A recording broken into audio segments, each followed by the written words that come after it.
नमस्कार दोस्तों, स्वागत है आपका मेरे चैनल कॉमिक्स लाइफ में।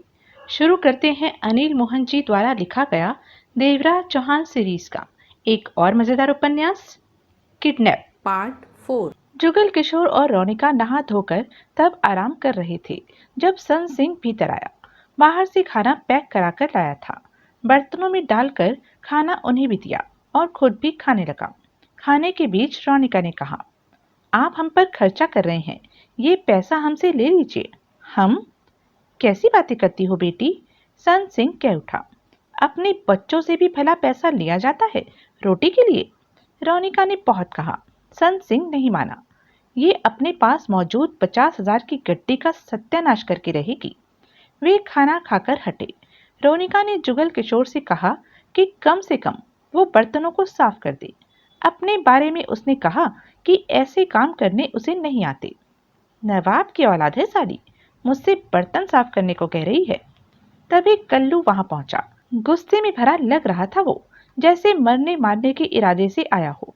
सन सिंह उसे देखकर इस तरह घबरा गया कि गलत वक्त आ गया हो। ओ कल्लू भाई, सन सिंह प्यार से कह उठा। आ, ये देख मेरे मेहमान, कुएं में जाए मेहमान। कल्लू भड़क कर बोला, सीधी तरह मेरे 15,000 रुपए मेरे हवाले कर दे, वरना आज तू नहीं या मैं नहीं। कहने के साथ ही कल्लू ने चाकू निकाल लिया। ये क्या करता है?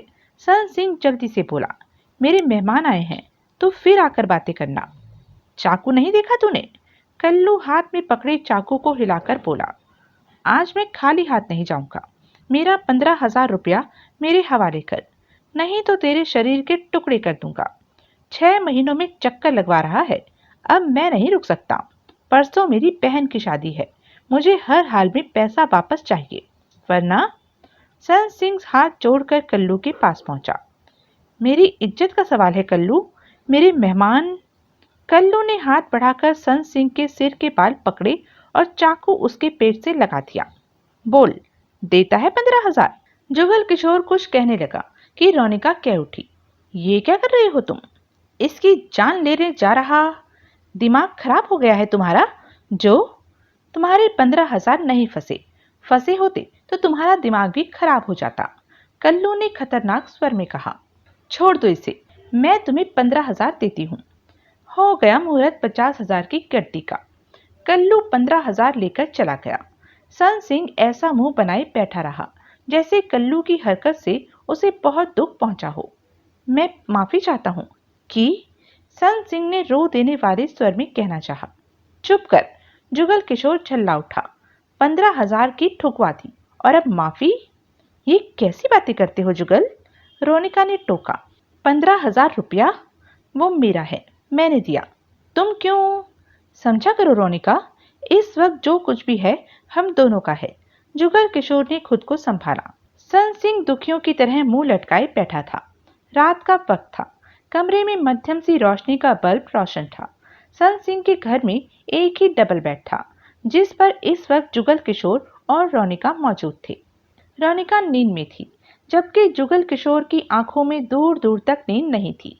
वो जब कमरे में आया तो रोनिका कपड़े बदलकर बेड पर लेटी नींद में डूब चुकी थी। पहने जेवरात उतारकर उसने टेबल पर रख दिए थे और दिन वाले कपड़े कुर्सी पर रखे हुए थे।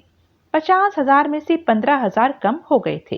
35,000 नगद पड़ा था पैंट की जेब में और जेवरात मिलाकर लाख रुपए का माल पड़ा होगा।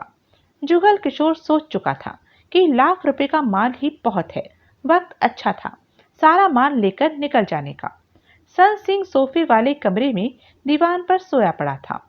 जुगल किशोर आहिस्ता से नीचे उतरा और टेबल पर पड़े उसके जेवरात उठाकर अपनी पैंट की जेब में ठूसे और कुर्सी पर पड़े रोनिका के कपड़ों को टटोला। 500 की गड्डी मिल गई, उसे भी अपनी जेब में डाला और रोनिका पर निगाह मारकर दबे पांव दरवाजे की तरफ बढ़ा। जुगल। तभी रोनिका की आवाज उसके कानों में पड़ी। जुगल किशोर ठिठका, दिल जोरों से धड़क उठा था। वो पलटा। रोनिका ने बेड से उतरकर अपनी पैंट के पास पहुंची और उसमें से रेजगारी निकालकर टेबल पर रखी। इसी के छोड़े जा रहे हो? जुगल किशोर की हालत देखने लायक थी। रोनिका ने आगे बढ़कर लाइट ऑन कर दी। उसके चेहरे पर गंभीरता के भाव थे। जुगल किशोर गहरी सांस लेकर रह गया। बैठ जाओ। रोनिका की नजरें जुगल किशोर के चेहरे पर थी। अजीब से भाव लिए जुगल किशोर आगे बढ़कर कुर्सी पर बैठ गया। तुमने तो सोचा भी नहीं था कि मैं तुम्हें रंगे हाथ पकड़ लूंगी। रोनिका भी बेड के कोने पर बैठ गई। मैंने तो बड़े बड़े मंसूबे बांधे थे। मुझे क्या पता साली कि तू जाग रही थी। तुम नींद में नहीं थी? जुगल किशोर ने गहरी सांस ली। नींद में थी। जब तुम बेड से उठे तभी आंख खुली। बहुत गलत मौके पर खुली, जुगल किशोर ने कहा और सिगरेट सुलगा ली। रोनिका की निगाह जुगल किशोर पर थी। मुझे पहले से ही पता था कि तुम कोई जासूस वगैरह नहीं हो, गड़बड़ आदमी हो। रोनिका ने अपने शब्दों पर जोर देते हुए कहा, मैंने तुम्हारी हर हरकत पर नजर रखी। अब क्या मास्टर की तरह डंडे से मारोगी मुझे? रंगे हाथ पकड़ लिया तो पकड़ लिया। मैंने तो कोई गड़बड़ नहीं की थी, लेकिन मैंने तुम्हारी आंखों में नियत में गड़बड़ पहचान ली थी। तुम बातें मुझसे करते थे और नजर मेरे गले में पड़ी सोने की चेन पर होती थी। नोटों की गड्डी देखते ही तुम्हारी आंखों में चमक आ जाती थी। रोनिका का स्वर शांत और नजरें जुगल किशोर पर थी। मैंने हमेशा तुम्हारी हर छिपी हरकत पर नजर रखी। सन सिंह को 15,000 का उधार चुकाया तो तुम्हारे चेहरे पर ऐसे भाव थे जैसे तुम्हारे पैसे जा रहे हों। जुगल किशोर खामोश रहा। कौन हो तुम? क्या करोगी मेरे बारे में जानकर? एकाएक जुगल किशोर मुस्कुरा उठा। बताने में कोई हर्ज है तो मत बताओ। बताने की जरूरत भी नहीं है। जेब में से मेरा सामान निकाल दो। जुगल किशोर ने शराफत से 500 के नोटों की गड्डी और जेवरात निकालकर टेबल पर रखे। रोनिका ने उस सामान को देखा, फिर नजरें जुगल किशोर पर जा टिकी। मैं तो सोच रही थी कि काम हो जाने पर तुम्हें 25 लाख दूंगी। मैं ही मिला था बेवकूफ बनाने को। जुगल किशोर ने उसे घूरा। तुमने मुझे फूटी कौड़ी नहीं देनी है काम हो जाने के बाद। मैं तुम्हारी बातों में फंसने वाला नहीं। तुम मेरी बात को झूठ समझ रहे हो। तुमने ऐसा क्या दिखाया जो मैं सच जानूं? तुम कौन हो? क्या हो? तुम्हारे साथ क्या हो रहा है? तुम किससे बचना चाहती हो? क्यों बचना चाहती हो? तुम्हें लेकर मेरे पास सवाल ही सवाल हैं। जुगल किशोर ने कहा, मेरे किसी भी सवाल का जवाब देने के लिए तुम तैयार नहीं हो, इसलिए कि मुझे तुम पर विश्वास नहीं। मैं जानता हूं तुम मुझ पर विश्वास नहीं कर रही, तभी तो मैं तुम्हारे साथ नहीं रहना चाहता। तुम्हारी सहायता करने में मेरी कोई दिलचस्पी नहीं, तभी तो तुम्हारा माल लेकर तुम्हें नमस्ते करके जा रहा था। मेरे बारे में जानकर क्या करोगे? रोनिका गंभीर हो गई। कम से कम इतना तो विश्वास हो कि तुम 25 लाख देने के काबिल हो। अगर तुम्हें इस बात का विश्वास आ गया तो ईमानदारी से मेरी सहायता करोगे? हाँ, कोई गड़बड़ मत करना। ये बात याद रखना कि यहाँ सन सिंह भी है, वो मेरे काम आ सकता है। जुगल किशोर उसे देखता रहा। मेरे पापा का नाम जीवन पाल है। जीवन पाल? केशवपुर के मालिक कह सकते हो मेरे पापा को। रोनिका बोली। उनके पास कितनी दौलत है वो खुद नहीं जानते। तुम्हारी 25 लाख जैसी छोटी सी रकम तो मैं अपने बैंक खाते से निकालकर दे सकती हूँ। जुगल किशोर अजीब सी निगाहों से रोनिका को देखता रहा। रोनिका पाल नाम है मेरा। केशवपुर में कोई पहचानने वाला रहता हो तो उसे फोन करके जीवन पाल के बारे में किसी से पूछने की जरूरत नहीं समझता। जुगल किशोर ने तीखे स्वर में कहा, क्या मतलब? मैं नहीं जानता था कि जीवन पाल जैसा हरामी इंसान तुम्हारा बाप है। रोनिका ने उसे देखा, फिर मुस्कुरा सी पड़ी। तुम्हारे ये शब्द बता रहे हैं कि तुम वास्तव में मेरे पापा के बारे में बहुत कुछ जानते हो। जुगल किशोर कड़वी निगाहों से रोनिका को देखकर रह गया। अब तुम्हें विश्वास हो गया कि मैं तुम्हें 25 लाख दे सकती हूँ? रोनिका बोली। विश्वास हो गया, लेकिन तुम किस फेर में हो? ये सब इस बारे में सुबह बात करेंगे। नींद ले लो। अगर ये मान लेकर खिसकना चाहोगे तो अब रोकूंगी नहीं तुम्हें। वे दोनों इस बात से वाकिफ नहीं थे कि दरवाजे के बाहर सन सिंह उनकी बातें सुन रहा था। अगले दिन नाश्ते के बाद जुगल किशोर कुर्सी पर बैठा सिगरेट की कश ले रहा था। रोनिका चेहरे पर सोच के भाव समेटे वहां टहल रही थी।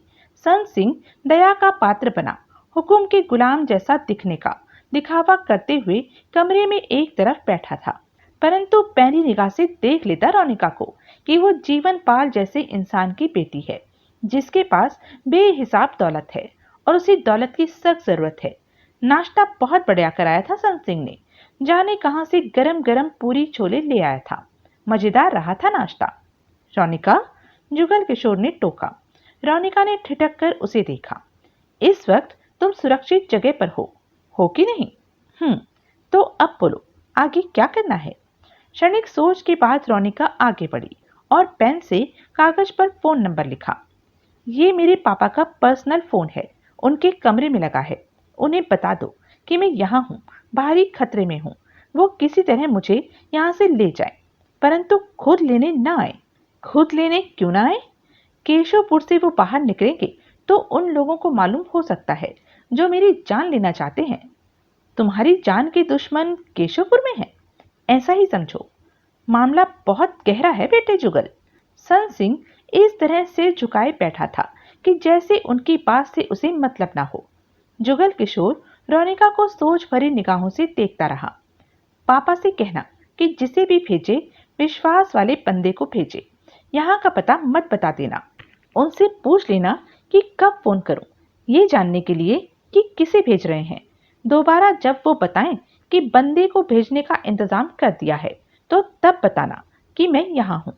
जुगल किशोर ने सिर हिलाया, आगे बढ़कर फोन नंबर ले लिया। बेटा जुगल किशोर, इस बार गलती मत कर देना। तेरे हाथ की लड़की कारू का खजाना बनकर लगी है। संभल कर चल और माल लूट ले। कह देना कि वो जिसे भेजें उसके हाथ 25 लाख नगद भी भेज दें। रोनिका बोली। मेरे लिए? जुगल किशोर गहरी सांस लेकर रह गया। क्या हुआ?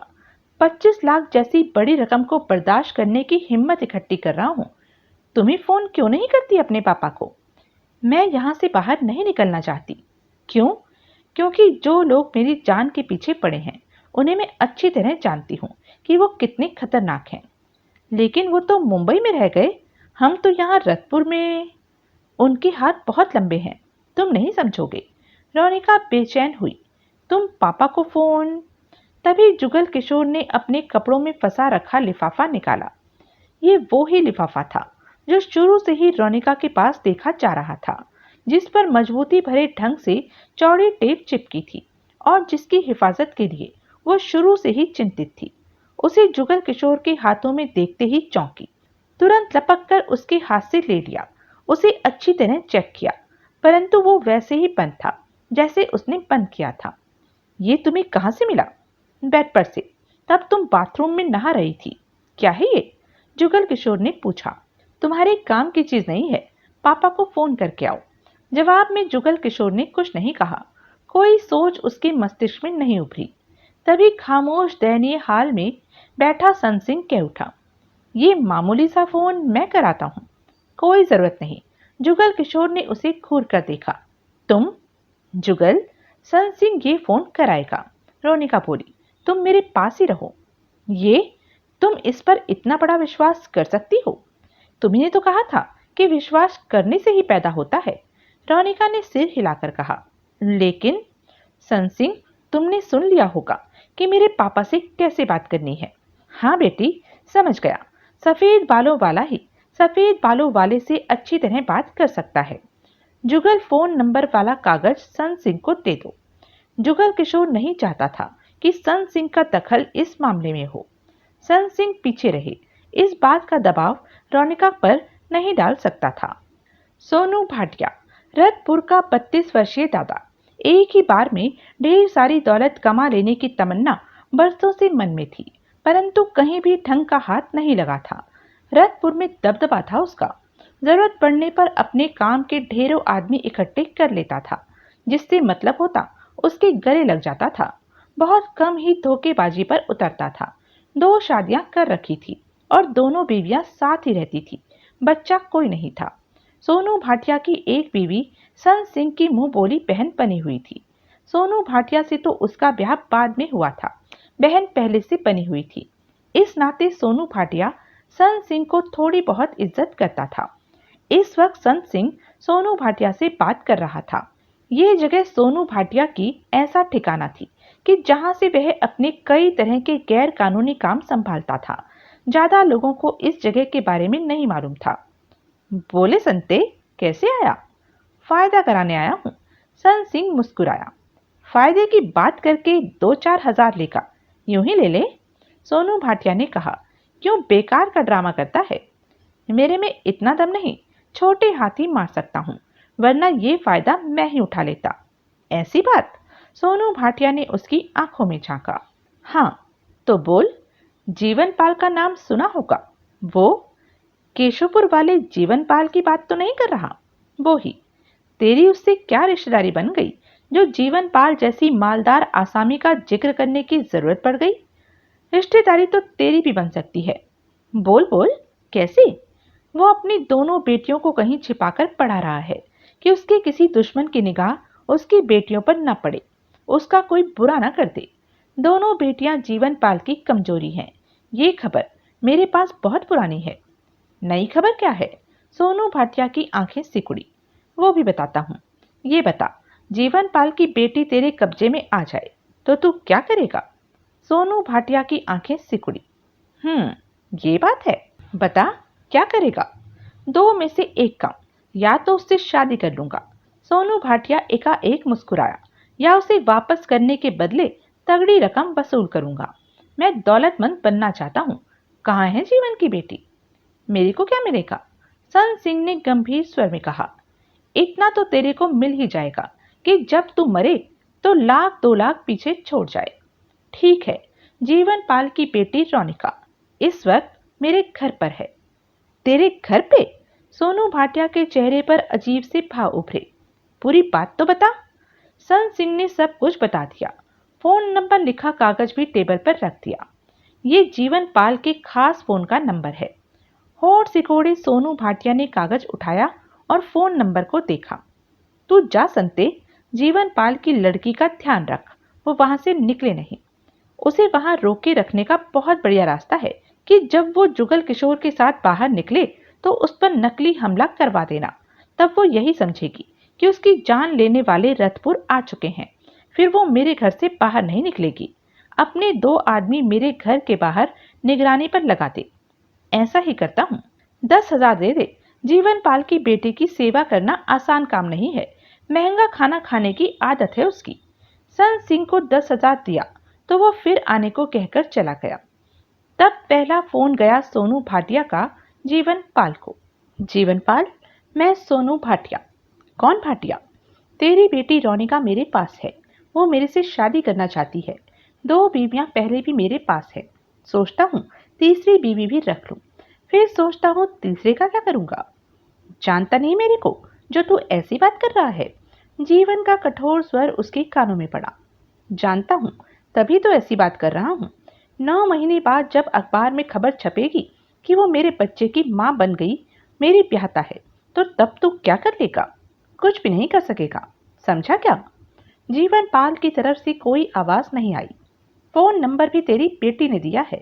सुहाग का जोड़ा पहनकर वो तैयार बैठी है फेरे पर बैठने के लिए। बोल तो शादी के बाद तेरे पास आशीर्वाद लेने आ जाऊं? दामाद की कुछ तो इज्जत करेगा तू। अगर मेरी बेटी को कुछ हुआ तो? अभी तक तो तेरी बेटी ठीक है, फूलों की तरह रखा है उसे। कहाँ से बोल रहा है तू? रतपुर से। यहाँ की पुलिस जानती है मेरे को। सोनू भाटिया कहते हैं मुझे। उसकी आवाज में खतरनाक भाव आ गई। कान खोलकर सुन ले। अगर तूने या तेरे किसी आदमी ने इस मामले में दखल देने के लिए मेरी इजाजत के बिना रतपुर में कदम रखा तो तेरी बेटी उसी वक्त खत्म। जीवनपाल, भाटिया की बात पर पूरा विश्वास कर लेना। बहुत गलत कर रहा है। इस वक्त तू मेरे बारे में नहीं, अपनी बेटी के बारे में सोच। कर लूं ब्याह? नाना बना दूं तेरे को? बकवास मत कर। ये बकवास नहीं है। शादी की फिल्म बनाकर तेरे को भेजता हूँ। उसमें देखना तेरी बेटी कितनी खुश है। क्या चाहिए तेरे को? जीवनपाल का भिंचा स्वर सोनू भाटिया के कानों में पड़ा। मैं बोलूं अपनी जायदाद मेरे को दे दे तो क्या दे देगा?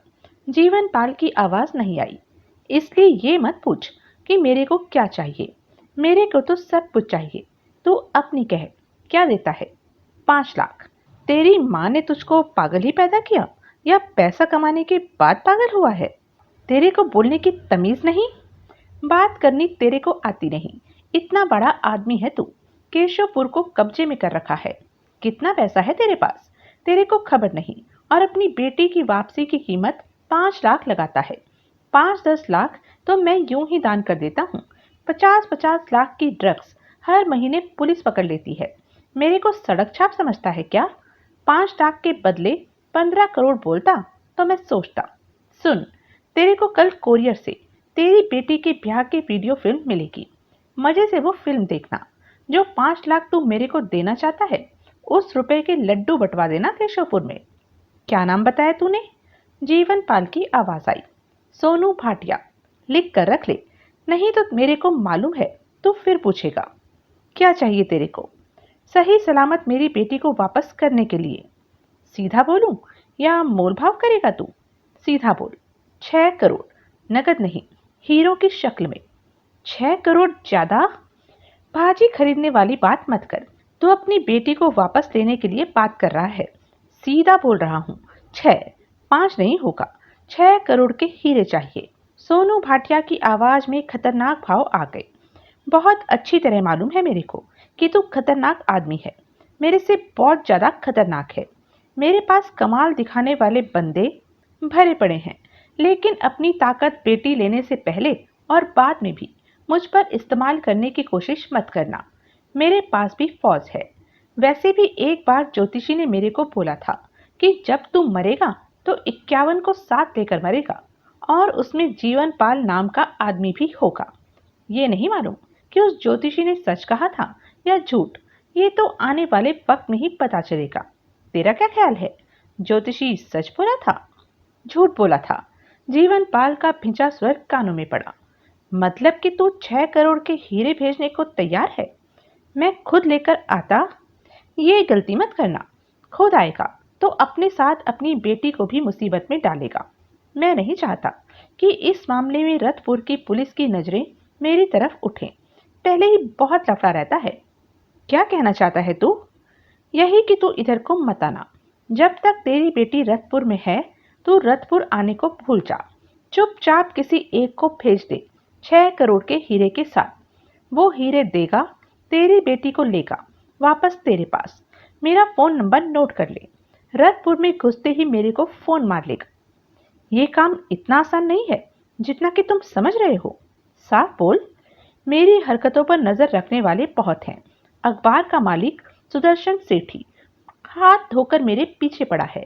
उसे अगर ये मालूम हो गया कि मेरी बेटी तुम्हारे कब्जे में है, तो अखबारों में ऐसी खबर छापेगा जिससे कि मेरी बदनामी। वो तुम्हारी मुसीबत है, मेरी नहीं। मैं तुम्हें ये भी नहीं कह सकता कि तुम या तुम्हारा आदमी आकर हीरे ले जाए। अखबार के रिपोर्टर मुझ पर लगा रखे हैं। कहने को तो अखबार के रिपोर्टर हैं, वैसे हैं जासूस, उठाई गिरे। सुदर्शन सेठी मेरा नाम मिट्टी में मिलाना चाहता है। अपना रोना धोना मेरे आगे मत रखो। ये सोचो कि 6 करोड़ के हीरे कैसे मुझे देकर अपनी बेटी लेनी है। मुझे कोई जल्दी नहीं है। 2 महीने बीत जाने पर भी तुम्हारी बेटी सुरक्षित रहेगी, क्योंकि तुमने पुलिस को खबर नहीं की। तुम्हारी तरफ से बात बाहर नहीं निकली। तुम किसी तरफ से भी मेरे लिए खतरा बने तो तुम्हारी बेटी गई। मेरी तरफ से बात बाहर नहीं जाएगी तो तेरी बेटी को कोई नुकसान नहीं होगा। मैं किसी नए आदमी को तलाश करके तुम्हारे पास भेजता हूँ, तभी चुपके से काम हो जाएगा। जीवन पाल का गंभीर स्वर कानों में पड़ा। मैं इस बात का विश्वास करूं कि तुम मेरी बेटी को कोई तकलीफ नहीं दोगे? तुमने कोई गड़बड़ नहीं की तो वो मेरी बहन की तरह रतपुर में रहेगी। इसके बाद जीवन पाल और सोनू भाटिया में इसी तरह की बातें होती रहती थी। जीवन पाल अपनी कोशिश की खबर भाटिया को देता रहता था। भाटिया ने अपने कुछ आदमी केशवपुर भेज दिए थे कि जीवन पाल की हरकतों पर नजर रखी जाए। वो पुलिस को खबर नहीं देता। सोनू भाटिया को विश्वास था कि 6 करोड़ मिल जाएंगे उसे। 9-10 दिन बीत गए थे ये सब होते होते। उधर संत सिंह यही कहता रहता जुगल किशोर रोनिका को कि जीवन पाल से उसकी बात होती रहती है। वो जल्दी ही किसी को भेजने को कह रहा है, और अब संत सिंह 10,000 मांग रहा था। जुगल किशोर को जाने क्यों इस बात का विश्वास होने लगा कि संत सिंह कोई गड़बड़ कर रहा है। संत सिंह के जाने के बाद जुगल किशोर रोनिका के पास गया, जो कि कुर्सी पर बैठी थी। उसने जुगल किशोर को देखा। तुम क्यों परेशान हो रहे हो? रोनिका ने लापरवाही से कहा। रोनिका, जुगल किशोर ने गंभीर निगाहों से उसे देखा। तुम्हारे पापा को खबर हो कि तुम यहाँ हो और 10 दिन बीत जाने पर भी वो ना आए, उनका भेजा कोई आदमी ना आए, ये हो सकता है? कभी नहीं, वो तो दौड़े आएंगे। रोनिका की आंखें सिकुड़ी। तो 10 दिन हो जाने पर भी वो दौड़े क्यों नहीं आए? रोनिका जुगल किशोर को देखने लगी। सन सिंह हर दूसरे दिन यही कह देता है कि ये बात हुई, वो बात हुई। सच बात तो ये है कि मुझे सन सिंह पर ही शक होने लगा है कि वो हमारे साथ कोई गड़बड़ कर रहा है। कैसी गड़बड़?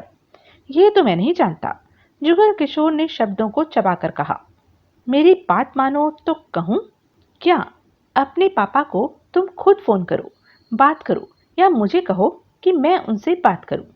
रोनिका लंबे पलों तक देखती रही जुगल किशोर को, फिर उठ खड़ी हुई। चलो, हम दोनों चलते हैं, मैं पापा से बात करूंगी फोन पर। यहाँ एसटीडी कहाँ है? बाहर जाकर देखते हैं, हमें ज्यादा दूर नहीं जाना पड़ेगा। दोनों सन सिंह के घर से बाहर निकले। तुम्हारी कार ठीक नहीं हुई? सन सिंह कह रहा था कि आज ठीक होकर आ जाएगी। उधर मार्केट नजर आ रही है, वहीं चलते हैं। सोनू भाटिया के 2 आदमी सन सिंह के घर के बाहर टिके हुए थे। उनका काम इतना ही था कि जब सन सिंह के घर से लड़का लड़की निकले तो उन पर दिखावटी घातक हमला कर दिया जाए।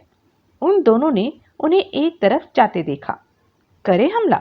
एक ने जेब में हाथ डाला। अभी कुछ आगे जा लेने दे, इन्हें ये शक नहीं होना चाहिए कि हमें मालूम है ये यहीं ठहरे हैं। इन्हें यही लगे कि हम इनकी तलाश में थे और इन्हें अचानक ही बाजार में देख लिया। अगर हमारी कोई गोली इन्हें लगी तो भाटिया तेरे सिर में गोली उतार देगा। जुगल किशोर की पैंट घुटनों से फटी हुई थी, कंधे पर दर्द हो रहा था, घुटने पर खून की जमी हुई सूखी नजर आ रही थी। रोनिका की कोहनी रगड़ से छिली हुई थी। इस वक्त दवा दारू लगाकर दोनों चैन से बैठे थे। सन सिंह ने अभी अभी गरम गरम कॉफी लाकर दी थी। दोनों जब बाजार में पहुंचे थे तो उन पर हमला हो गया था। किसी ने उन पर गोलियां चलाई थी। बाल बाल बचे थे दोनों और खुद को बचाने के चक्कर में गिरे और चोट खा बैठे। उसके बाद तो जाने कौन कौन सी गलियों से निकलकर वो वापस सन सिंह के घर तक पहुंच सके थे। तब सन सिंह को घर पर मौजूद पाया। उसे बताया कि उन पर गोलियां चलाई गई हैं। मुझे समझ नहीं आता कि तुम दोनों बाहर गए ही क्यों? सन सिंह ने चिल्लाकर कहा। जुगल किशोर और रोनिका खामोश ही रहे। तुम अपने पापा से फोन पर बात करना चाहती थी? तेज स्वर में सन सिंह कह उठा। रोनिका ने सिर हिलाया सहमति से। तुम्हारा बात करना जरूरी था क्या? मैं बात नहीं कर रहा तुम्हारे पापा से। रोनिका कुछ नहीं बोली। सन सिंह मनी मन खुद को बुरा बचा महसूस कर रहा था। अगर उसे केशवपुर फोन करने का मौका मिल जाता तो सारी पोल खुल जाती कि वो क्या कर रहा है। दूसरी तरफ से सन सिंह चैन में था कि अब ये दोनों घर से बाहर निकलने की सोचेंगे भी नहीं। 2-4 दिन ठहर जाओ, सन सिंह गंभीर स्वर में कह उठा। तुम्हारे पापा की मजबूरी है कि वो नहीं आ पा रहे और ऐसा कोई मिल नहीं रहा कि जिसे यहाँ भेजे। वो कह रहे थे 1-2 दिनों में इंतजाम हो जाएगा। अब बाहर निकलने की गलती मत कर बैठना। दरवाजा भीतर से बंद कर लो। मेरी आवाज सुनकर ही दरवाजा खोलना। इस बार तो बच गए, लेकिन दोबारा कहीं बुरा ना हो जाए। उन लोगों ने तुम्हें यहाँ आते तो नहीं देखा? जुगल किशोर और रोनिका की नजरें मिली। नहीं, रोनिका ने गंभीर स्वर में कहा। सन सिंह चला गया। जुगल किशोर ने सिगरेट सुलगाई। रोनिका ने दरवाजा भीतर से बंद कर लिया। तुम देर से सोच में हो, रोनिका बोली। हाँ, मैं सोच रहा हूं कि हम पर गोली चलाने वाले कौन हो सकते हैं। कौन क्या? रोनिका के होठों से निकला। वही लोग हैं जो मुंबई में मेरी जान के पीछे। मैं नहीं मान सकता। जुगल किशोर ने इनकार में सिर हिलाया। क्या मतलब? अगर मुंबई से वो लोग हमारे पीछे थे तो रास्ते में हमें आसानी से घेर सकते थे, कहीं भी तुम्हें खत्म कर सकते थे। लेकिन रास्ते में तो क्या, रतपुर पहुंचे हमें 10 दिन हो गए। जुगल किशोर अपने शब्दों पर जोर देते कह उठा। 10 दिन से हम सन सिंह के मकान के भीतर हैं। हमें इस बात की आहट भी नहीं मिली कि बाहर हमारा कोई दुश्मन मौजूद है। जबकि कोई हमारी ताक में होता तो 10 दिन इंतजार करने की अपेक्षा भीतर आकर हम पर हमला कर देता। लेकिन ऐसा कुछ नहीं हुआ। हम बाहर निकले तो फौरन हम पर हमला हो गया। रोनिका उसे देखती रही। इससे तो एक ही मतलब निकलता है कि कोई नहीं चाहता कि हम यहाँ से बाहर निकलें। रोनिका ने पहलू बदला। जुगल किशोर होठ भींचे रोनिका को देख रहा था। तुम कुछ ज्यादा नहीं सोच रहे जुगल? रोनिका बोली। मैं बिल्कुल ठीक सोच रहा हूँ। जुगल किशोर ने अपने शब्दों पर जोर दिया। सब कुछ अजीब सा लग रहा है। वो दो थे जिन्होंने हम पर गोलियां चलाई। ज्यादा दूर भी नहीं थे और उनकी एक गोली भी हमें नहीं लगी। जबकि इस तरह हमला करने वाले अनाड़ी नहीं हो सकते। अनाड़ी होते तो भी एक गोली तो लगती, लेकिन नहीं लगी। मैं कुछ नहीं समझ पा रही हूँ। मैं ये कहना चाहता हूँ कि जिन्होंने हम पर गोलियां चलाई वो मुंबई वाले तुम्हारे दुश्मन नहीं हैं। नया ही रगड़ा है कोई। कोई चाहता है कि हम इसी घर में रहें, बाहर न निकलें। रोनिका के होठ पिंच गए। कोई ऐसा क्यों चाहता है? मैं नहीं जानता। जुगल किशोर ने रोनिका को देखा। हो सकता है कोई नहीं चाहता कि हम में से कोई या तुम अपने पापा से बात करो। शायद तुम अपने पापा से बात न कर पाओ। ऐसा कौन चाहेगा भला? सन सिंह के अलावा यहाँ पर किसी को हमारे बारे में खबर नहीं। रोनिका चौंकी। तुम्हारा मतलब कि सन सिंह? अभी कुछ नहीं कहा जा सकता, जुगल किशोर ने टोका। मैंने तो अपना ख्याल जाहिर किया है। नहीं, रोनिका ने सिर हिलाया। सन सिंह शरीफ आदमी है, इसके बारे में ऐसा मत कहो। वो? मैंने उसे कुछ नहीं कहा, अपना विचार जाहिर किया है। सन सिंह के सामने तुम सामान्य रहना, जुगल किशोर ने गंभीर स्वर में कहा। मैं देखूंगा मामला। मुझे लगता है भारी खतरे में फंसते जा रहे हैं। रोनिका सूखे होठों पर जीभ फेर कर रह गई। तुम इस मामले से बच निकली तो मेरा 25 लाख सलामत मिलेगा मुझे। हाँ, विश्वास करो। इन हालातों में तो तू मेरे से 10-12 ब्याह करने को भी वायदा कर लेगी। अंधेरा हो चुका था। सोनू भाटिया खुद कार ड्राइव करता एक गली के किनारे पहुंचा और इंजन बंद करके गली में प्रवेश कर गया। चंद कदम आगे बढ़ा कि ठिठक गया। गली में अंधेरे का हिस्सा बना सन सिंह खड़ा था। उसने पहचाना। बोल, तूने यहाँ क्यों बुलाया? सोनू भाटिया कह उठा। बहुत जरूरी काम था। क्या? तेरी जान खतरे में है भाटिया। मैं तेरे लिए चिंतित हूँ कि तू मेरी मुंह बोली बहन का पति है। क्या मतलब? तभी पीछे से मध्यम सी आहट हुई। सोनू भाटिया फौरन पलटा। पीछे कल्लू खड़ा हुआ था। उसके हाथ में लोहे की रॉड थी, जो कि उसने पूरी शक्ति के साथ भाटिया के सिर पर दे मारी। भाटिया के होठों से चीख निकली। दोनों हाथों से उसने सिर थाम लिया। हाथ सिर से बहते खून से चिपचिपे हो गए। भाटिया को कुछ कहने का मौका ही नहीं मिला। सन सिंह ने हाथ में दबा रखी क्लच की तार को फुर्ती से दोनों हाथ से संभाला और भाटिया की गर्दन में लपेटकर पूरी शक्ति से खींचने लगा। भाटिया तड़पा। गले से क्लच की तार हटाने का असफल प्रयास किया। कल्लू, सन सिंह गुर्राया। मार साले को। कल्लू ने पुनः एक और वार किया, लोहे की रॉड का उसके सिर पर। उधर क्लच की तार का बेपनाह खिंचाव उसकी गर्दन पर पड़ चुका था। आंखें फटती चली गई। हाथ पैर कांपते हुए बेकाबू होने लगे। वो छटपटाता हुआ नीचे जा गिरा। कुछ ही पलों में उसका शरीर शांत पड़ गया। सन सिंह गहरी गहरी सांसें लेता हुआ तार छोड़कर पीछे हटा। कल्लू लोहे की रॉड थामे हक्का पक्का सा खड़ा था। रॉड को साथ ले चल, सन सिंह बोला, उंगलियों के निशान साफ करके यहाँ से दूर किसी नाले में फेंक देना। चल। ये मर गया। कल्लू के होठों से घबराहट भरा स्वर निकला। पक्का मर गया। निकल ले यहाँ से। उसके बाद दोनों गली से निकले और अंधेरे से भरे फुटपाथ पर आगे बढ़ते चले गए। सोनू भाटिया की कार वहीं खड़ी रही। रास्ते में रॉड पर से उंगलियों के निशान साफ करके उसे नाले में फेंक दिया था। भाटिया के आदमियों को मालूम हो गया कि उसे हमने मारा है। तो कैसे मालूम होगा? उखड़े स्वर में सन सिंह बोला। तू बताएगा क्या? मैं क्यों बताऊंगा? हमने बहुत सफाई से भाटिया को मारा है, किसी को हवा भी नहीं लगेगी। सन सिंह कड़वे स्वर में कह उठा। कमीना था भाटिया, पूरी तरह कमीना। 6 करोड़ ले रहा था रोनिका के बाप जीवन पाल से, रोनिका को वापस करने के लिए, और मुझे दे रहा था सिर्फ 5 लाख 6 करोड़ में से। जबकि रोनिका मेरे पास, सारा प्लान मेरा, बहुत सयाना बन रहा था और मैं ऐसा बढ़िया मौका हाथ से नहीं जाने दे सकता था। जिंदगी में पहली बार मौका हाथ लगा है 2 पैसे कमाने का।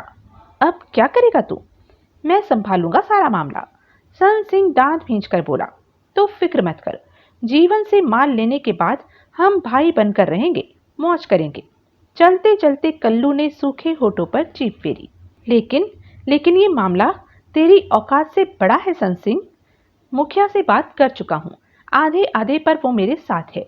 मुखिया साथ हो तो फिर क्या नहीं हो सकता। मुखिया? कल्लू का मुंह घबराहट से खुला रह गया। हाँ, माना कि खतरनाक गैंगस्टर है, लेकिन जुबान वाला बंदा है, हर कोई जानता है। इस मामूली से काम के 3 करोड़ उसे मिल जाएं, तो उसके लिए क्या बुरा है। सन सिंह ने कड़वे स्वर में कहा। पूरी तरह बात हो चुकी है मुखिया से मेरी। 2 दिन पहले ही उसने अपने आदमी केशवपुर में भेजकर अपना जाल फैला दिया है। तू मेरे साथ रह, सारी जिंदगी मजे लूटेगा। ज्यादा देर नहीं लगेगी जीवन पाल से 6 करोड़ आने में। मुखिया के सामने तो भाटिया बच्चा था, उससे मामला गड़बड़ भी हो जाता। अब सब ठीक हो जाएगा। मुखिया 50 बरस का, गोल गोल चेहरे वाला, सख्त सा दिखने वाला इंसान। सिर के छोटे बाल उसकी सख्ती को और भी उजागर कर रहे थे। रतपुर का माना हुआ गैंगस्टर था, परंतु पुलिस के पास ऐसा कुछ नहीं था कि उसे गिरफ्तार कर सके। वैसे भी पुलिस वालों से खुले दिल से दोस्ती करता था। ऐसे में मुखिया से क्या शिकायत होती किसी को। अभी अभी उसने जीवन पाल का नंबर मिलाया था। सन सिंह और कल्लू पास ही खड़े थे। भाटिया के मारे जाने की खबर मुखिया को मिल चुकी थी। हाँ, दूसरी तरफ से जीवन पाल की आवाज सुनते ही मुखिया बोला। केशवपुर से बोलता है। मुखिया, मेरे पास है तेरी बेटी। 6 करोड़ कैसे पहुंचा रहा है? बहुत देर लगाता है तू। कौन हो तुम? जीवन का कठोर स्वर सुनाई दिया। रोने का तो किसी भाटिया के पास। मार दिया भाटिया को। अब तेरी बेटी मेरे पास है। सौदा 6 करोड़ में ही होगा।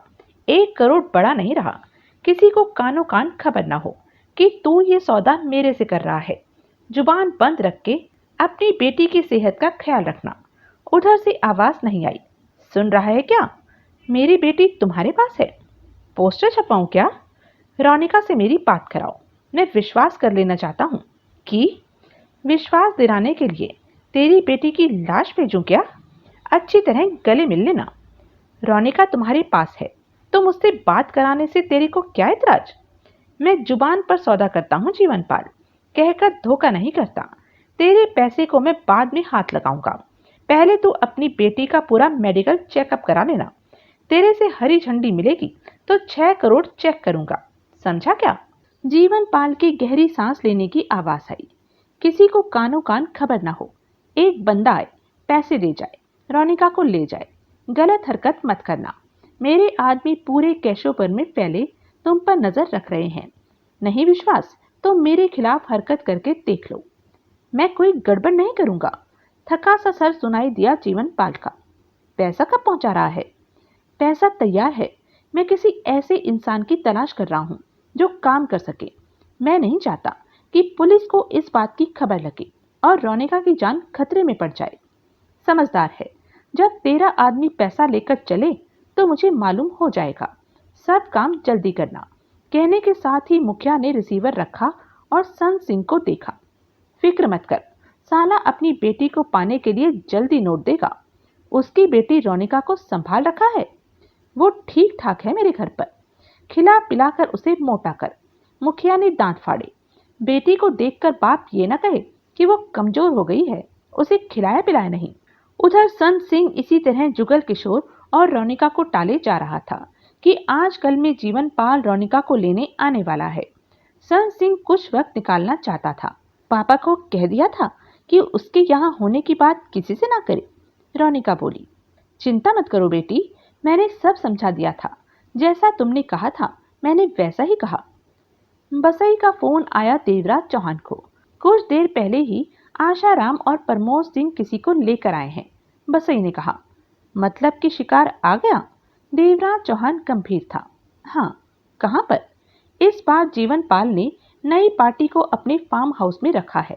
वहां उससे बात करेगा, उसे बाहर नहीं निकलने देगा और चुपचाप अपने काम के लिए आगे भेज देगा। पार्टी फार्म हाउस पर पहुंच चुकी है। हाँ, प्रमोद सिंह और आशाराम सावधानी के नाते उसके साथ हैं। पार्टी कहाँ की है? मालूम नहीं। जीवनपाल वहां पहुंच गया? नहीं, लेकिन जल्दी पहुंचने वाला होगा। पार्टी से काम की सौदे की बात करेगा। कुछ और? नहीं। फार्म हाउस देखा है तुमने?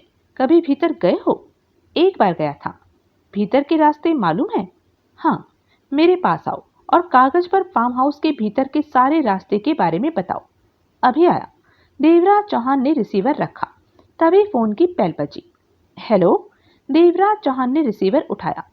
जीवन पाल फार्म हाउस पर नए लाए बंदे से बात करने जा रहा है। मीरा पाल की आवाज कानों में पड़ी। बसई ने बता दिया है। मैंने ही उसे खबर देकर तुम्हें बताने को कहा था। वो जो भी है उसे खत्म करना है कौन वो? सोनीपत का खतरनाक बदमाश राजेश कटारा है। मीरा पाल की आवाज आई। जीवन पाल अभी फार्म हाउस पर जा रहा है? हाँ, कुछ देर में यहाँ से चल देगा। एक फाइल निपटा रहा है। मैं उसके साथ होंगी। काम हो जाएगा। फार्म हाउस पर जीवन पाल ने अपने गनमैन भी भेजे हैं। सतर्क रहना, लेने के देने भी पड़ सकते हैं। सलाह देने के लिए धन्यवाद। देवराज चौहान ने शांत स्वर में कहा। तुम 25 लाख तैयार रखो। तैयार हैं? देवराज चौहान ने रिसीवर रख दिया। जगमोहन गंभीर निगाहों से देवराज चौहान को देख रहा था। शिकार आ गया? जगमोहन बोला। हाँ, सोनीपत का बदमाश है, राजेश कटारा। तुम सोनीपत पुलिस को फोन करके राजेश कटारा के बारे में मालूम करो कि वास्तव में वहां इस नाम का बदमाश है कोई। मैं किसी बेगुनाह को नहीं मारना चाहता। जगमोहन फोन की तरफ बढ़ा। होटल से नहीं, बाहर से एसटीडी से फोन करो। जगमोहन फौरन बाहर निकल गया। देवराज चौहान ने सिगरेट सुलगाई, कश लिया, फिर सोच भरे ढंग में चहलकदमी करने लगा। वक्त कम था। जल्दी ही यहाँ से फार्म हाउस की तरफ निकलना था, जहाँ जीवन पाल ने पार्टी से बात करनी थी। कुछ देर में बसई आ गया। तैयार हो? बसई गंभीर था। देवराज चौहान शांत भाव में मुस्कुराया। मीरा पाल से मालूम पड़ा है कि जीवन पाल के गनमैन फार्म हाउस पर मौजूद हैं। बसई बैठते हुए बोला। इस बार तो जीवन पाल अपनी सुरक्षा के इंतजाम पूरे करेगा। देवराज चौहान ने सोच भरे स्वर में कहा। तुम कागज पर फार्म हाउस के रास्तों और वहां के बंगले के बारे में सारा ब्यौरा दो।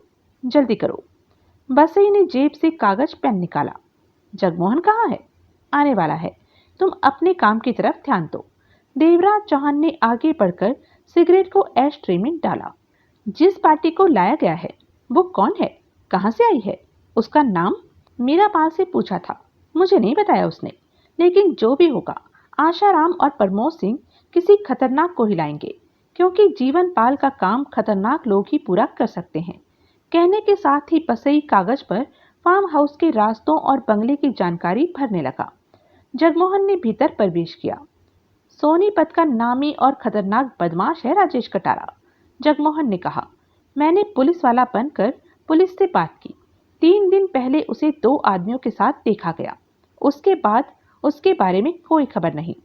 बसई सिर उठाकर बोला। वो 2 आदमी आशाराम और प्रमोद सिंह ही होंगे जो उसे यहाँ ले आए। हो सकता है। जगमोहन ने उसे देखा, फिर देवराज चौहान से कहा। राजेश कटारा इतना खतरनाक माना जाता है कि पुलिस भी उस पर हाथ डालने में कतराती है। 2 बार उसे गिरफ्तार किया गया, परंतु बच निकला। बाद में वे पुलिस वाले मारे गए जिन्होंने उसे गिरफ्तार किया था। सोनीपत का डर है राजेश कटारा। ऐसे आदमी की जान लेने में कोई बुराई नहीं। देवराज चौहान ने गंभीर स्वर में कहा। फार्म हाउस के लिए यहाँ से चले? जगमोहन बोला। चल रहे हैं। देवराज चौहान ने बसई को देखा। बसई से फार्म हाउस के भीतरी रास्तों की जानकारी ले लें। आसमान के ठीक बीचों बीच ठहरा सूर्य जानलेवा गर्मी फैला रहा था। दूर दूर तक सुनसान और चुप्पी ही नजर आ रही थी। बहुत दूर वो गरीब किसान बैलों को हल के साथ बांधे कड़कड़ाती धूप में जमीन पर हाँके जा रहा था। जब थक जाता, पास ही नजर आ रहे छायादार पेड़ के नीचे बैठकर सुस्ताने लगता। कहीं भी कोई चिड़िया चहकती नजर नहीं आ रही थी। एक चील जो आसमान में काफी ऊपर देर से उड़ान भर रही थी, बहुत लंबा चक्कर लेकर वो वापस आ जाती। यहाँ जगह जगह फार्म हाउस बने नजर आ रहे थे, परंतु किसी भी फार्म हाउस पर इस दोपहरी में किसी तरह की हलचल महसूस नहीं हो रही थी। देवराज चौहान इस वक्त 60 फीट ऊंचे पेड़ पर मोटी डाल का सहारा लिए हाथ में टेलीस्कोप गन पर आंख लगाई कुछ दूरी पर मौजूद फार्म हाउस के भीतर का नजारा देख रहा था। फार्म हाउस पर पूरी तरह चुप्पी छाई महसूस हो रही थी। बंगले की पहली मंजिल पर एक कमरे की खुली खिड़की से भीतर का नजारा बहुत हद तक नजर आ रहा था। कभी कभार जीवन पाल टहलता दिखाई दे जाता। मीरा पाल के भी वहां मौजूद होने की झलक मिली थी। इसके अलावा 3 आदमियों को वहां देखकर समझा गया कि उन्हीं में से कोई उसका शिकार है।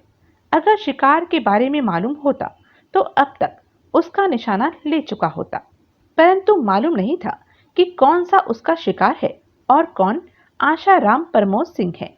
इन दोनों को उसने पहले कभी नहीं देखा था। इस स्थिति में देवराज चौहान को आधा घंटा बीत चुका था। आखिरकार देवराज चौहान ने मोबाइल फोन निकाला और बसई से बात की। क्या हुआ? बसई की आवाज कानों में पड़ी। मैं 5 लोगों को कमरे में देख रहा हूँ जो बारी बारी नजर आ रहे हैं। जीवन पाल और मीला पाल की पहचान है मुझे। बाकी के तीनों में से कौन राजेश कटारा है मैं नहीं जानता। जानता तो मैं भी नहीं, लेकिन मेरी बात सुनकर तुम उसकी पहचान कर सकते हो। बोलो। आशाराम और प्रमोद सिंह को मैंने देखा था कुछ देर पहले फार्म हाउस में। आशाराम ने चेक शर्ट पहनी हुई है और प्रमोद सिंह ने नीली शर्ट। तीसरे ने क्या पहना है? काले रंग की कमीज। वही तुम्हारा शिकार है देवराज चौहान। बसई की आवाज कानों में पड़ी। देवराज चौहान के होठ खिंच गए। पक्का? हाँ। काली कमीज आशाराम और प्रमोद सिंह में से किसी ने नहीं पहनी। देवराज चौहान ने फोन बंद करके जेब में रख लिया। आंखें पुनः टेलीस्कोप पर लगा दी। उंगली ट्रिगर पर। वो तैयार था निशाना लेने के लिए, परंतु खिड़की पर कोई भी नजर नहीं आया। टेलीस्कोप पर आंख टिकी रही। आधा मिनट बीता। खिड़की पर मीरा पाल दिखी। कुछ पल वो खिड़की पर खड़ी रही, फिर वहां से हट गई। जीवन पाल कमरे के भीतर यदा कदा नजर आ जाता था। देवराज चौहान टेलीस्कोप पर आंख टिकाए रहा। तभी वो खिड़की पर नजर आया। काली कमीज पहनी थी उसने। चेहरे पर चाकू का पुराना निशान। खतरनाक चेहरा। शरीफ आदमी उसे देखे तो खामोशी से बगल से निकलने का ही प्रयास करे। तभी देवराज चौहान की उंगली हिली। टेलीस्कोप में देवराज चौहान ने स्पष्ट देखा उसकी छाती पर छेद होते और खून को बाहर निकलते। काली कमीज होने के कारण खून ज्यादा नहीं चमका, परंतु उसका पहना नजर आ गया था। फिर वो पीछे को पीठ के बल गिरता दिखा। उसका चेहरा बता रहा था कि गिरने से पहले ही उसकी जान जा चुकी है। देवराज चौहान ने उसी पल जेब से फोन निकाला और बसई से बात की। बसई ने कहा था कि पार्टी के खत्म होते ही उसे फौरन सूचना दे। ये नहीं बताया बसई ने कि ऐसा क्यों। इतना ही कहा कि इस वक्त बिना कुछ पूछे उसकी बात मान लो, बाद में फायदा ही फायदा है।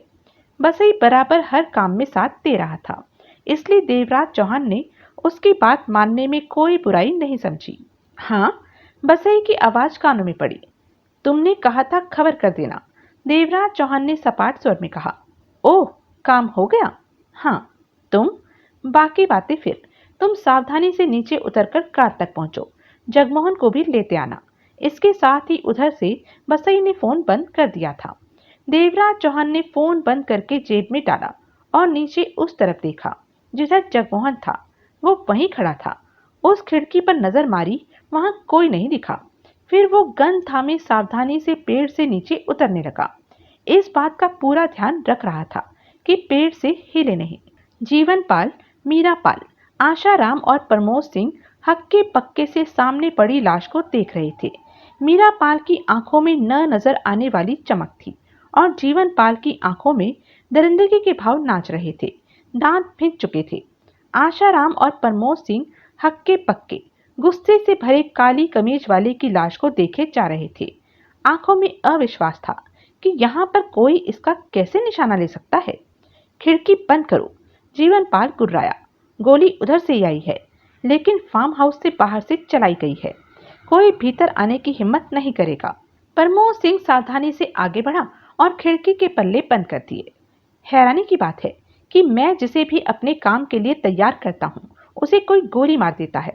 बाहरी आदमी को कैसे पता चल सकता है कि मैं कुछ कर रहा हूँ? वो ठीक मौके पर कैसे पहुंचकर उस आदमी का निशाना ले लेता है जिसे मैं काम के लिए तैयार करता हूँ।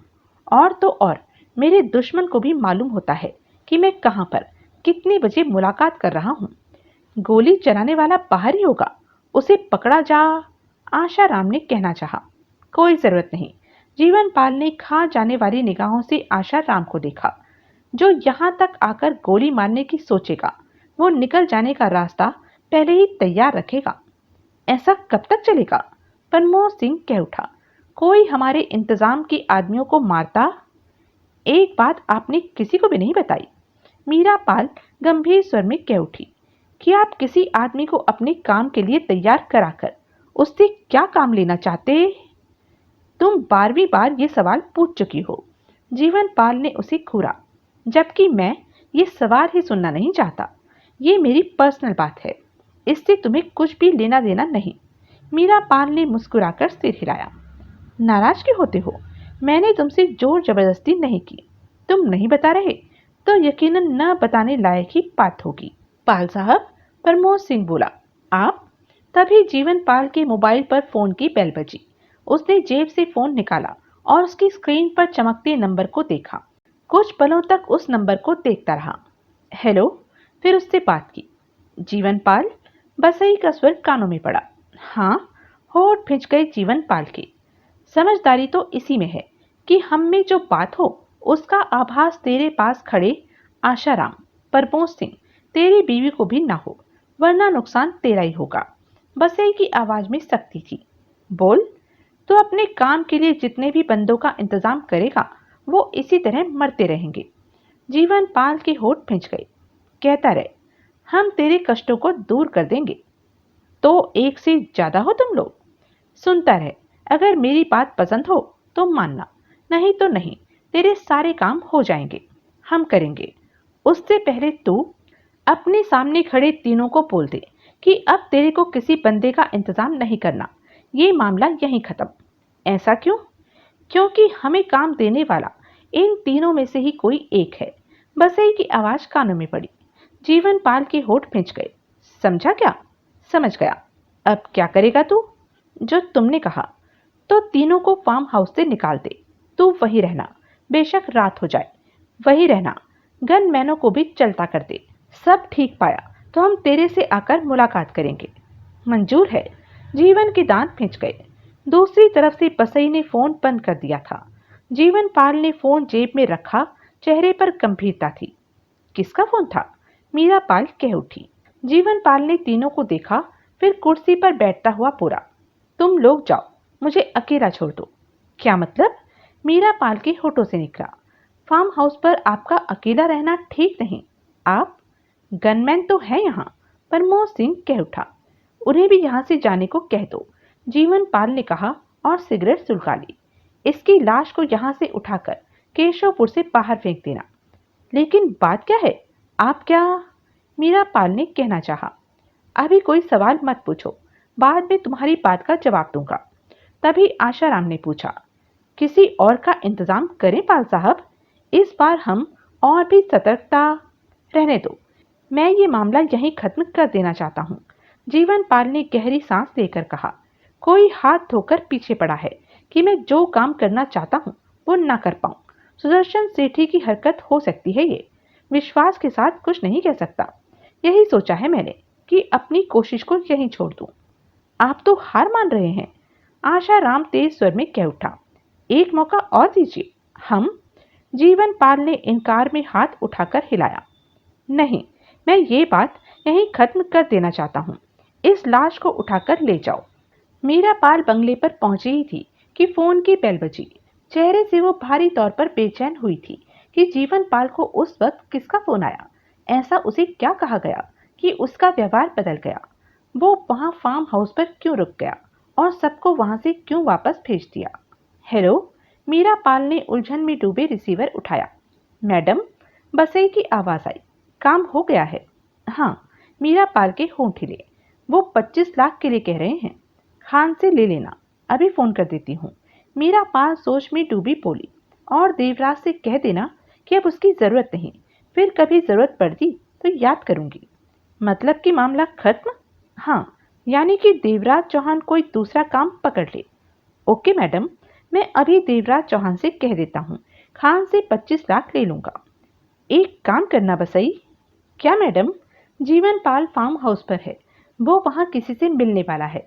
तुम बता सकते हो कि वो किससे मिला? मैं अभी फार्म पर नजर रखनी शुरू कर देता हूँ। जो भी पाल साहब से मिलने आएगा उसके बारे में मालूम कर लूंगा। मुझे फौरन खबर करना। पक्का मैडम। मीरापाल ने रिसीवर रखा। चेहरे पर गंभीरता थी। तभी दरवाजे पर थपथपाहट हुई। आ जाओ। मीरापाल ने दरवाजे की तरफ देखा। दरवाजा खुला। वहां लेखा खड़ा दिखाई दिया। मीरापाल के होठों पर मुस्कान फैल गई। मालकिन, लेखा ने शांत स्वर में कहा, किसी चीज की जरूरत तो नहीं है। उसकी मुस्कान गहरी हो गई। हुक्म कीजिए। तुम्हारी जरूरत है। जीवन के आने में वक्त है। मेरी सारी थकान तुमने दूर करनी है। लेखा ने भीतर आकर दरवाजा बंद किया और मीरापाल के पास जा पहुंचा। अब तो मालूम हो गया कि असली औरत क्या होती है। मीरापाल हौले से हंसी। बिना कुछ कहे लेखा उसकी साड़ी उतारने लगा। पसीने से भरी हुई हूं, नहा तो लेने दो। अब नहीं रुक सकता, लेखा ने सपाट स्वर में कहा। उसके हाथ उसके कपड़े उतारते रहे। मीरापाल के हाथ उसके शरीर पर जा टिके थे। देवराज चौहान और जगमोहन की आंखें मिली। मैंने कुछ भी गलत नहीं कहा देवराज चौहान, बसई कह उठा। मीरापाल को अब तुम्हारी जरूरत नहीं। वो तुमसे अपना काम करवा चुकी है। अब तुम कोई भी काम करने को आजाद हो। माना कि तुम मीरापाल के लिए काम कर रहे थे, परंतु ये बात कहाँ लागू होती है कि जीवन पाल के लिए काम नहीं कर सकते। देवराज चौहान ने सिगरेट सुलगाई। जगमोहन सिर खुजलाने लगा। जीवन पाल परेशान हुआ पड़ा है। उसका काम नहीं हो रहा। ऐसे में अब वो मुंह मांगी रकम देगा काम करने के लिए। तुम बाद में यही बात बताने को कह रहे थे? जगमोहन बोला। हाँ, और इस बार इस काम की कमीशन भी लूंगा। बसई ने सिर हिलाया। मेरा हक बनता है। मेरे ख्याल में ये ठीक नहीं होगा कि मीरापाल का काम खत्म होते ही जीवन पाल का वो काम हाथ में लिया जाए जिसे रोकने के लिए मीरापाल ने हमसे काम लिया। देवराज चौहान बोला। बसई की अपेक्षा जगमोहन कह उठा। मीरापाल कह चुकी है कि उसे अब हमारी जरूरत नहीं। हम उसके खूंटे से नहीं बंधे। उसका काम पूरा कर दिया। अब किसी और को हमारी जरूरत है और वो तगड़ी कीमत दे सकता है, तो हमें अपने नोट बनाने चाहिए। फंसा हुआ है जीवनपाल, तगड़े नोट देगा। बसई ने फौरन कहा। पहले पता तो चले कि काम क्या करवाना चाहता है। जगमोहन बोला। तुम्हें नहीं पता? नहीं, फार्म हाउस पर हमारा इंतजार कर रहा है। गनमैनों सहित सब जा चुके हैं। उससे बात की जा सकती है। मेरे ख्याल में तो सौदा पटने में कोई दिक्कत नहीं आएगी। जगमोहन ने देवराज चौहान से कहा। जीवन पाल का काम करने में तुम्हें तो कोई ऐतराज नहीं? नहीं, देवराज चौहान ने गंभीर स्वर में कहा। लेकिन जीवन पाल से उसके फार्म हाउस पर मिलने में खतरा भी हो सकता है। उसके गनमैन हमारे लिए वहां छिपे हो सकते हैं। हाँ, जगमोहन ने सिर हिलाया। ऐसा हो सकता है, कहकर उसने बसई को देखा। ये खतरा तो उठाना ही पड़ेगा। बसई ने देवराज चौहान को देखा। तुम बताओ, इन हालातों में क्या किया जाए? फोन की बेल बजते ही जीवन पाल ने बात की। हेलो, पहचाना? बसई की आवाज उसके कानों में पड़ी। मैं तुम्हारा इंतजार कर रहा हूँ। जीवन पाल शब्दों को चबाकर कह उठा। मैंने तुम्हें कहा था कि फार्म पर कोई गनमैन ना रहे। बसई की आवाज में सख्ती आई। मैंने सबको भेज दिया। अगर तुम चालाकी कर रहे हो कि हमें गनमैन द्वारा शूट करा, गलत मत कहो, बल्कि मैं तो सोच रहा हूँ कि यहाँ अकेला रहकर मैंने गलती तो नहीं की। तुम लोग मेरे दुश्मन के भेजे हुए भी हो सकते हो। मुझे अकेला पाकर मेरी जान। फार्म हाउस पर इस वक्त कौन कौन है? एक दरबान, 3 अन्य नौकर, कुल 4। हम तुमसे बात करने आ रहे हैं, सौदा पटाने, जान लेने नहीं। तुम बाहरी गेट पर पहुंचो। क्यों? हम आ रहे हैं, हमारा स्वागत नहीं करेगा क्या? बसई ने ठंडे स्वर में कहा। किसी भी तरह की चालाकी मत दिखा देना, वरना केशवपुर वाले कल तेरी शव यात्रा में शामिल होंगे। तुम आओ, मैं तुम लोगों के स्वागत के लिए मौजूद रहूंगा। जीवन पाल ने शब्दों को चबाकर गंभीर स्वर में कहा। तो यह थी अब तक की कहानी। आगे की कहानी जानने के लिए बने रहें मेरे साथ। और हाँ, मेरे चैनल को लाइक, शेयर और सब्सक्राइब करना ना भूलें। और कमेंट करके ज़रूर बताएं कि यह वीडियो आपको कैसा लगा। धन्यवाद।